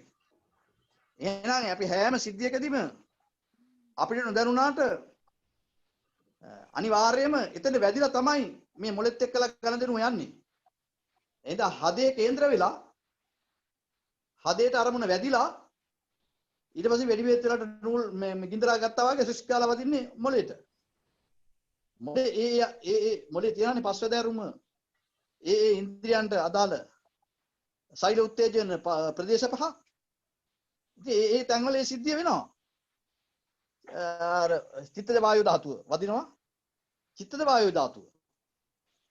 ඒ කියන්නේ චිත්තද කියවේ එතන තනි කරම අර හදේ ගා වෙන ධර්මතාවය සිත කේන්ද්‍ර වෙලානේ. සිත මුල් වෙලානේ. එතකොට වායු ධාතුවක් වදිනවා. ඒ වායු ධාතුවෙන් තමයි චිත්ත වායු ධාතුවෙන් තමයි අර හැඩය හදන්නේ. ඒක වචී විඤ්ඤාප්තියක්ද, කාය විඤ්ඤාප්තියක්ද, මනෝ විඤ්ඤාප්තියක්ද කියලා. හැඩතලයක් හදන්නේ. විඤ්ඤාප්තිය කියන එකේ තේරුම ඊට අනුව හැදෙන සැකසුරුව මේ මොහොතට. අර ආරම්මන පටවියාපෝ තේජෝ වායු වර්ණගන්ධ රසෝජා කියන සුද්ධාෂ්ටක රූප කියන කතන්දරේ තොතෙන්දි බැහැර කරන්න බෑ. ඔය හැම වචනයක් පිටින් දාන්න ඕනේ නැහැ. ඔබතුමාට මේකට තේරෙනවා. එතන ඇති වෙනා විඤ්ඤාප්තියට අදාළව තමයි එතන හැඩේ ගන්නෙ. ඉඳගෙනද නැගිටලාද විතක්ක ਵਿਚාර කරලා මොන වචනේ පිට කරන්න ඕනද? මොන ආකාරයට ඒවා මානසිකව චින්තනය කරන්න ඕනද කියන එක ඒ විඤ්ඤාප්තිය ඇටියට හැදෙන්නේ. ඊට අනුව චිත්ත ක්‍රියාවාගේ ධර්මතාවය සිද්ධ වෙනවා.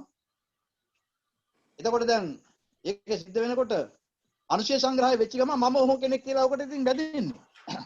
අනුශය සංග්‍රහය නැතිනම් ඔතන අර හේතුන්ගේ ඵල නිරෝධයක්. හේතුන්ගේ ඵල නිරෝධයක්.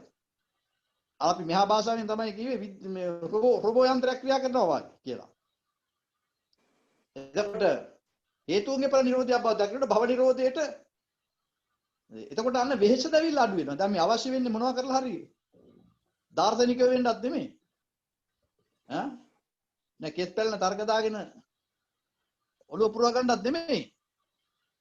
ඔබට මට අපි එක්කෙනාටම අවශ්‍යයි. දැන් ඉතින් මේ කඳුවේ ගස්ය මේ කුඹුරුවේ කියලා බලන්න නැතුව අපි කඳු වලට වටිනාකම් දෙන්න කියන්නේ. ගස් වලට කුඹුරු වලට වටිනාකම් දෙන්න කියලා එහි ආස්වාද ජනක බව ආහ්ලාද බව අත්විඳිනලා ඇති වෙලා තියෙනවනේ. ඉතින් ඒක නිසා ඉතින් අපි හොයනවානේ, හෙව්වන්නේ, තවත් හොයනවානේ. ඒ හොයන කතන්දරේ කරන්න මෙතනත් හුස්ම අදින්න එපා. තෙලන්න එපා. ඒතර කූඩුවට වෙන වැඩෙත් පේනවනේ. නමුදරකින් ගලන හැටිත් බැරිනවනේ. එතකොට මෙතන මිනිකාන්තර ගිහින් දන්නා වූ සතර මහා භූතයන්ගෙන් හැදුනා වූ ආතුරේ බවත් පේනවනේ. ඉතින් ජාතිය ජරා ව්‍යාධිය මරණය කියන ධර්මතාවයන් යටත් බව පේනවනේ. ඉතින් ඒකින්ද ඒකෙන් අණී ගැලවිලා වේශ දැවිල්ල දුරු කරගෙන නිරෝධ සමවතක නිවුණු ප්‍රඥාගෝචර වූ අධ්‍යක්ීමක යථාභූත ඥාන දර්ශනයක වාසය කරන්නට නේ අවශ්‍ය අපිට. ඒක නේද කුණිසා තලමහා දිය වසන ගොඩ ඉන්න කූබියාගේ අලියාගේ ආදී වශයෙන් ඊතා කුඩා සහ මහත් වූ සියලු සත්ත්වනිකායන්ගේ සත්වෙින්ද දකින්න බැරි තේරුම් ගන්න බැරි වටහා ගන්න බැරි නිවීමක් සැනසීමක් අත්දකින්න පුළුවන් වුණා වූ හැකියාවක් අපිට තියෙනවනේ. එතන පාදා ගැනීම සඳහා කෙරෙනා වූ යම් දාර්ශනික කතාවක් මිසක මේක මේ වෛද්‍ය විද්‍යාවක් ගැන අපි කතා කරනවත් නෙමෙයි. අනිකුත් වෙන භෞතික විද්‍යාවක් රසායන විද්‍යාවක් ගැන කතා කරනව නෙමෙයි. ඒ වාගේ වචන වලින් අපි කතා කළාට ඒවා හුදෙක් සමාජයේ පැවැත්ම සඳහා ශේත්‍ර මේ අපිට මේ දුරු වීම සඳහා ආධ්‍යාත්මික ශේත්‍රයට තථාගත ගර්භයට ඇතුළු වෙලා අර නිරෝධ සමාපත්තිය නිරවුල් සමවත නිරෝධ සමවත අත්දකින්න කරන සාකච්ඡාව. එහෙම නේද? ඔව්. එහෙමයි සම්මා. එතකොට එහෙම අපි ගැඹුරුම නියතමානීකමකුත් මේකේ ගන්න ඕනේ නැත්තම් මේක අර තර්ක විතර්ක වලට අයිති කාරණයක් බවට පරිවර්තනය කරගන්නත් හොඳ නෑ. සමාජයේ බොහෝ කොට තථාගතයන් වහන්සේගේ අනුශාසනාව තර්ක විතර්ක සහ තම තමන්ගේ තියෙනා වූ දැනුගත්කම් ප්‍රදර්ශනය කරන්න ගන්න කාරණයක් කරගෙන තියෙනවා ලෝකයේ තුල සමාජය තුල. ඒ සඳහා නෙමේ ගැඹුරුම නියතමානිකමකින් ගැඹුරින්ම නිවිලා සැනසීම ඇති කරගන්නට දේශනා වෙච්ච ධර්මයක්. ඒක මේ සාක්ෂරතාවය අකුරක්වත් දන්නේ නැති අය පවා සමහර ලාවට හැබැයි සංසාරගතව ඒක ගේන්න ඕන ළඟ ළඟ ජීවිතවල. එයයි මේ සැනස වශයෙන් හටගෙන නැසෙන වැළඳ කැඩි කියන දෙයක් නෙමෙයි. එන්නවා ඒ වාගේ හිතෙන ස්වභාවයකට මැදි වෙලා ඉන්න අපිට ඒ සාංශාරික පැවැත්මේලා කටයුතු වෙනකොටත් මේ ඉසව්ව තේරුම් ගත්තා වූ ශක්තියක් වර්ධනය වීමෙන් ආපු පින්වතුන්ට ඉතින් මෙහිදී මේ පිළිබඳව ආයසරයක් මතුවලා එනවා. මේ මතුවලා එන්න උපකාර වෙන ප්‍රධානම කාරණේ මොකද්ද? මාත්මේලා ප්‍රඥා. මේ දැක්ම මතුවෙන්න තියෙන ප්‍රධානම කාරණේ මොකද්ද? විද්‍යාව. ප්‍රධානම හේතුව මොකද්ද? ධර්ම සාකච්ඡා. ඔව් ධර්ම සාකච්ඡාව. කල්යාණ මිත්‍ර. අන්න අර කල්යාණ මිත්‍ර ආශ්‍රය. ධර්ම සාකච්ඡාව වෙන්නේ ඒකෙන් තමයි. කල්යාණ මිත්‍ර ආශ්‍රය. කල්යාණ මිත්‍ර ආශ්‍රයේදී මොකක්ද එහි සාරාර්ථය විය යුත්තේ? විරාගය, නිරෝධය, නිවීම පිණිස කතා කරන සාකච්ඡා කරන ධර්ම. රාගය පිණිස, ඇලීම පිණිස, භව ප්‍රාර්ථනා පිණිස, ආය සසර දිගට යන්න පිණිස එහෙම ඒවා නෙමෙයි. ඒක තථාගත දර්ශනය නෙමෙයි. ඒක බ්‍රාහ්මණ ධර්ම. තථාගත දර්ශනයේ තියෙන විරාගයේ නිරෝධයේ නිවීම පිණිස දේශනා වුණු සාකච්ඡා වුණු. ඒ ධර්ම අපි ඇසුරු වෙන්න ඕන කල්යාණ මිත්‍රයොත් එක්ක. ඉතින් ඒක දැන් මේ සිද්ධ වෙනවනේ. ඉතින් දැන් මොනවද කතා කරපුවෙන් තව අහන්න තියෙන්නේ?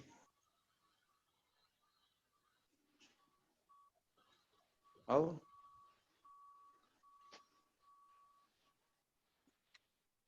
සමනද ඔව් කියන්නේ.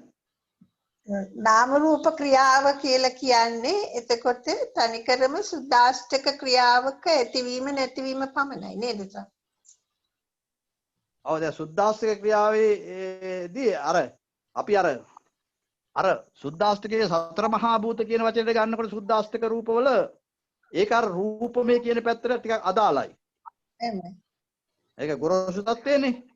අර සුද්දාස්තික රූපවල අර චිත්තද ශූන්‍ය තත්ත්වය කතා කරනකොට නාම ධර්මයන් එක්ක අදාළයි. ආරම්මන පඨවි ආපෝ තේජෝ වායෝ වර්ණ ගන්ධ රසෝජා කීවට කමකුත් නැත. එතකොට ඒක තමයි චුති ප්‍රතිසන්දියේදීත් අර මේ මොකද්ද නාම ධර්මයේ වශයෙන් කියන්නේ පංචස්කන්ධයේ වශයෙන් අටගෙන නැසෙන ධර්මතාවයක් සිද්ධියකට අපි මැදි වෙනවා කියන එකේ තේරුම ඒක ඒ හරිය. මෙහා පැත්තේ මැදි වෙන්න කාර්යයක් නැහැ. මේක දිරනවනේ. එහෙමයි. ඒක මිනි කනත්තට. එහෙමයි. ඔව්.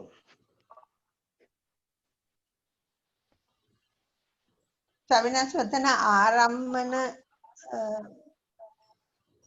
චිත්තද වායුව කියන්න හේතුව හැම වෙලාවෙම මේ සිතුවිල්ලක් අරමුණක් එක්ක හටගන්න නිසාද? ඒ කියන්නේ ඉන්ද්‍රියන් හරහා එන අරමුණක් එක්ක හටගන්න නිසාද? ඔව් ඔතන වායෝ ධාතුව කියන වචනේ පාවිච්චි කරන්නේ අපි මේ ඔක්සිජන්වත් දැන් වායෝ ධාතුව සාමාන්‍යයෙන් අපි ගන්නේ ඔක්සිජන් වාතයටනේ. පිට කරන වායෝ ධාතුව කාබන් ඩයොක්සයිඩ් ගන්නවා නම් කියන්නේ ප්‍රාශ්වාස වාතය නම් මේ වාතයට කියන්නේ ජීව වාතයනේ. ජීව වාතයේ හේතු ප්‍රත්‍යක් වෙනවා අපිට. ඔතන අර චෛසික හුළඟ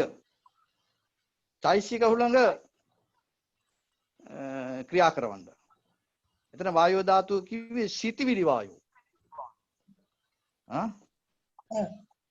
සිතිවිලි වායෝ.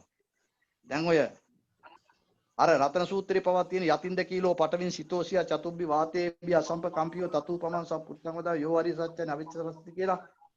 ඒ කියන්නේ හතර පැත්තෙන් කමන හුලඟට නොසෙල් වෙන ඉන්ද්‍ර කීලයක් වැනි ගුණයක් තියෙනවා කියලා ආර්යයන් ශ්‍රාවකයන් වහන්සේ ළඟ. එතකොට එතනදී සාමාන්‍ය උපමාවට අපිට එන්නේ මොනවද මේ අණුවකට තියෙනා වූ හතර පැත්තෙන් කමන හුලඟ. මේ ඇහැට පේනවනේ ඒක.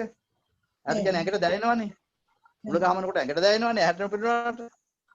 ඉතින් කණුවකට හුලඟ වදිනවට කණුව හෙල්ලෙන්නේ නැහැ කියනවා එකක් තමයි උඩට පේන්නේ. අභ්‍යන්තරයට බලන්න කණුව කියේ මොකේද? කණුව කියේ මොකේද? හදවත් නෑ. හදවත නෙමෙයි.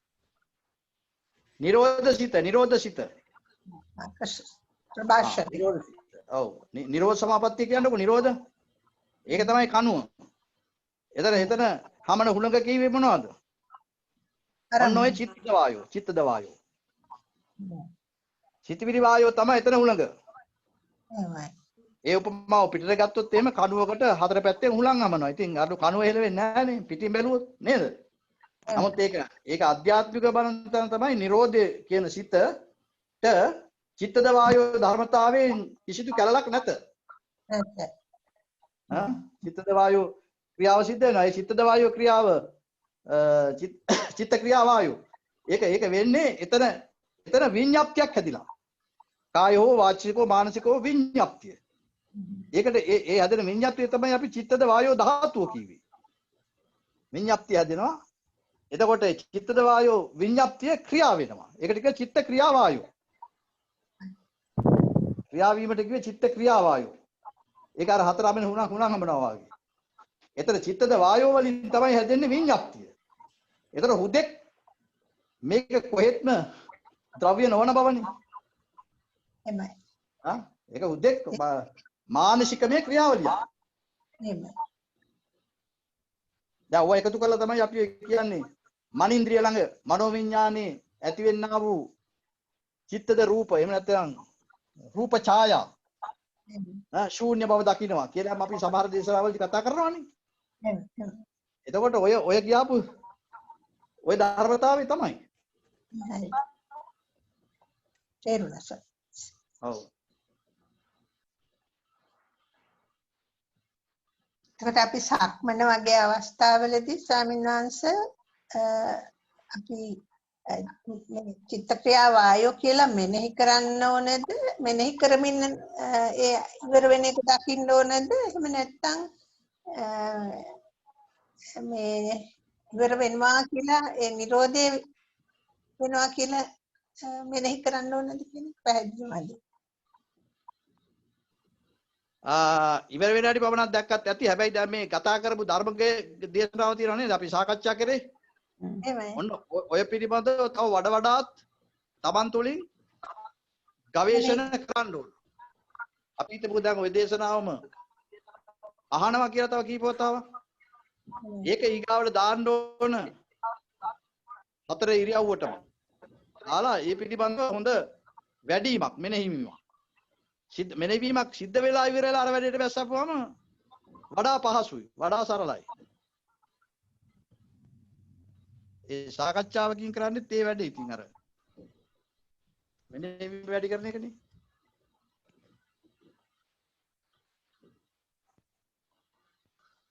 නේද? අර ධර්ම දේශනාවල කාරණා 5ක් අහලා තියෙනවනේ ඔබතුමාලා. මොනවද? අපැහැදිලි තන් පැහැදිලි වීම නැවත අසුතං සුනාත සුතං පරියේදේත ඊගාවට තිත්තිං කුජුං කරත කංකං විතරත චිත්ත මත්ස පසේදත ඔය විදිහට පහක් පෙන්නනවා. නොඇසූ දේ අහන්න ලැබෙනවා. ඇසූ දේ වඩා ඔබින් අවබෝධ වෙනවා. සුතං පරියේද වඩා තහවුරු වෙනවා. දෘෂ්ටිය දැක්ම ඍජු වෙනවා. සැකතෙන් දුරු වෙනවා. ඊළඟට සිතේ අධිගමනය ලැබෙනවා. හිත මත පසින්දති. මේ කාරණා සිද්ධ වෙන්නේ දේශනාවක් නැවත නැවත අහන්න. ඒක මොනක් කමන්නේ නැත්නම් අලුතෙන් හරි ධර්ම දේශනා නැවත නැවත අහිනකොට අපි එතෙක් නොදුරු දේවල් අලුතෙන් දකිනවා. යමේ කෙනාම. හැබැයි මේ විරාගයේ නිරෝධයේ නිවීම පිණිස තියෙන ධර්ම ගැනයි මේ කතා කරුවේ. මේ එහෙම නැතිනම් සාමාන්‍යයෙන් මෙහෙමත් කරන්න පුළුවන් ඕනනම්. දැන් බුදුහාමුදුරුව මුල් කරගෙන විශාල පිරිසක් එකතු කරගෙන මෞපිය ගුණ වන්දනාවක් හදලා ඒ කවි කියවනකොට අම්මා තාත්තා ගාව දරුවෝ අර කවි අහිනකොට අඬා වැළපෙමින් ඉතින් අර උණුනුන් කෙරෙහි අර ධර්මනුපුරු ප්‍රේමයේ පෙන්නගෙන අඬා වැළපෙනකොට තව මල් වට්ටියකුත් තියලා අඬා වැළපෙන ඉතින් මේකේ තියෙන්නේ මොකද්ද? කොච්චි විරාගයේ නිරෝධයේ නිවීම පිණිස නෙවෙයි. තව සතුට බැදෙන ඇලි ඇලි යන්න යන එකක් අඬෝ ඇඬියාවක් වචනකින් කියනවනම්. අඬෝ ඇඬියාවක් මිසක් මේ ගැලවෙන්න හදන එකක් නෙවෙයි. තව උපාදාන පත්‍ය භවෝ. තව උපාදාන කළා භව කරලා ලේන කුලේ ඉඳි ලේන් පැටව ගොඩ ගන්න මූදු හින්ද ගියා වාගේ ඒ තරමට සසරට තව බැදලා දානවා. එහෙමත් කළා ඒකට කියන බුද්ධ ආගම කියලා. බෞද්ධ දර්ශනය කියලා. ඉතින් එහෙමත් කියනවා. මේක මේ කවියකට ගීතයකට ලඝු කරලා මිනිසුන්ගේ හිතවල තියෙනා වූ අර හදේ ළඟින් පැන නගින්නා වූ හැඟීම් වලට වහල් කරවලා එහෙම යන එකකුත් නෙමෙයි. හැබැයි ඒකත් අල්ලලා යන පිරිස සමාජෙ වැඩිපුර ඇති. අපි ඉතින් තව ඊට වැඩිය එහායින් මේ ගැන ගවේෂණය කරන පින්වතුන්නේ අර මම දියගොඩ දෙකේ වසන චූටි ලොකු සත්තු ඔක්කොටම වැඩිය නැති යථාභූත ඥාණයෙන් ප්‍රඥාව දිනු කරන්න පුළුවන් හැකියාවක් තියෙන අපිනේ නේද? අපිට ඔය අඬෝ අඩියාවල් එක්කලා එහෙමකින් හරියයිද? ඊට වඩා ශක්තිමත් අර වෙහෙස දැවිලි හිතෙන් දුරු කරගෙන බොහොම මානසික සෞඛ්‍ය ප්‍රබල වූ අධ්‍යාත්මික එළිදරව්ක අපේ මේ ගත කරන මොහොත ඉතුරු ටික ජීවිතය කියන්නේ නිකන් දිගට අදින්න යන්න ඕනෙත් නෑ. මේ ගත කරන මොහොත මේ ගත වෙලා යන මොහොත ශක්ති සම්පන්නව වාසය කරන්න පුළුවන් නම් ඊට වැඩි දෙයක් තවත් තියෙනවද? ඒ තුලින් තමයි භව නිරෝධයක් එන්නේ. ඔව්. හරි එහෙනම් ඔබතුමාලා ඔබ තියෙන ඔක්කොටම ත්‍රිවිධ රත්නයේ ආශිර්වාද ලැබේවා. යහපතක් වේවා.